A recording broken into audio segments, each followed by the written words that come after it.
এই পৃথিবী থাকার জায়গা নয়।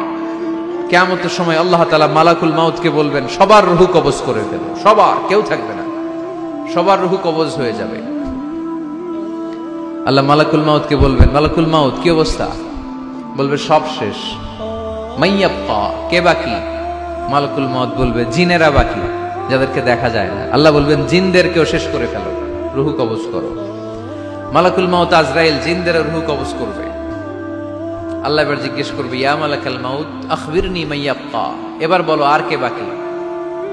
মালাকুল মাউত বলবে, আল্লাহ মানুষগুলো সব শেষ, জিনগুলাও শেষ, এবার বাকি ইবলিস শয়তান, ইবলিসরেও শেষ করো, ইবলিসও শেষ।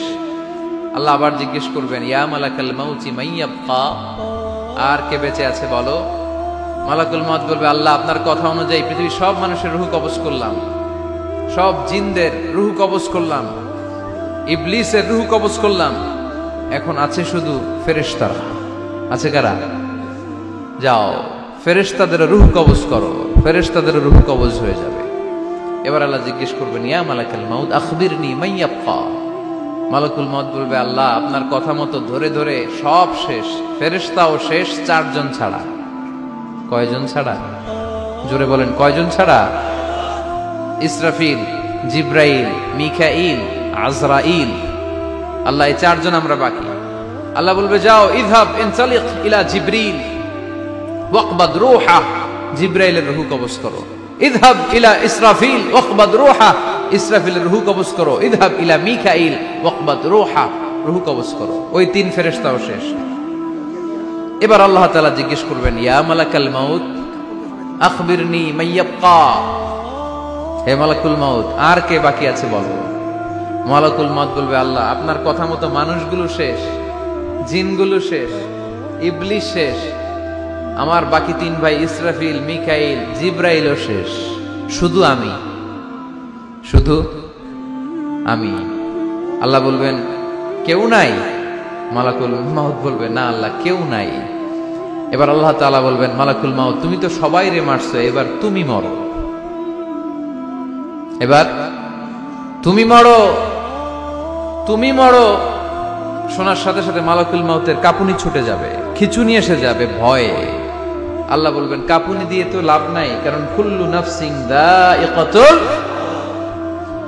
রব্বুল আলামিন বলবেন, মালাকুল মাউত কেঁদো না, এটাই দুনিয়ার বিধান, আমি আল্লাহর দেয়া বিধান, এটাই, জন্মালেই মরতে হয়। যাও জান্নাত জাহান্নামের মাঝখানে একটা জায়গা আছে, জায়গাটার নাম হলো আরাফ।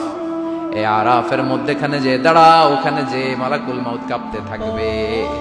মালাকুল মাউত বলবে, আল্লাহ সৃষ্টি শুরুতে যদি জানতাম, সৃষ্টি শুরুতে যদি জানতাম সবাইকে মৃত্যুদান করার পরে, রূহ কবজ করার পরে আমাকেও মরতে হবে, তাহলে এই কঠিন দায়িত্বের ব্যাপারে আপনার কাছে ক্ষমা চাইতাম। আজকে আমারও যে ভাগ্য বরণ করে নিতে হবে সৃষ্টির শুরুতে, আমি এটা কল্পনাই করতে পারিনি। আল্লাহ বলবেন, নো টক, মত, ইয়া মালাকাল মাউত মর, মরে যা, মত, মরে যাও। বলার সাথে সাথে মালাকুল মাউত এক বিকট চিৎকার হাঁকিয়ে মরে যাবে। মালাকুল মাউতের চিৎকারটা সেদিন এত ভয়ঙ্কর হবে, বিষ্ণু ঈসা ইসলাম বলেন, ওই চিৎকারের আওয়াজ যদি পৃথিবীর মানুষেরা কান দিয়ে শুনতে পেত, তাহলে কিয়ামত সংগঠিত হওয়ার জন্য আলাদা করে ইসরাফিলের সিঙ্গার প্রয়োজন হতো না। ওই চিৎকারের আওয়াজে প্রতিটা মানুষ কানের পর্দা ফেটে ওই জায়গায় লাশ হয়ে পড়ে যেত। এবার ডানে বায়ে সামনে পেছনে উপরে নিচে কেউ নাই, একজন ছাড়া। জোরে বলতে হবে, তিনি কে? আল্লাহ তখন পৃথিবীকে একটা ডাক দিবেন, বলবেন, ইয়া দুনিয়া আইনা আনহারুকি, এই পৃথিবী তোর নদীগুলো কোথায়? ইয়া দুনিয়া আইনা আশজারুকি, এই পৃথিবী তোর গাছগুলো কোথায়? বটতলা। ইয়া দুনিয়া আইনাল জিবাল, তোর বড় বড় মাউন্ট এভারেস্ট পাহাড়, আলাস্কা পর্বতমালা, আলপস পর্বতমালা, এগুলো কোথায়? তুর পাহাড় আজকে কোথায়? ইয়া দুনিয়া আইনাল মুলুক, রাজা বাদশারা কোথায়, যারা ক্ষমতার দাপটে পা জমিনে ফেলতে চাইতো না? আইনাল জাবাবেরা, অত্যাচারী স্বৈর শাসকগুলো আজকে কোথায়?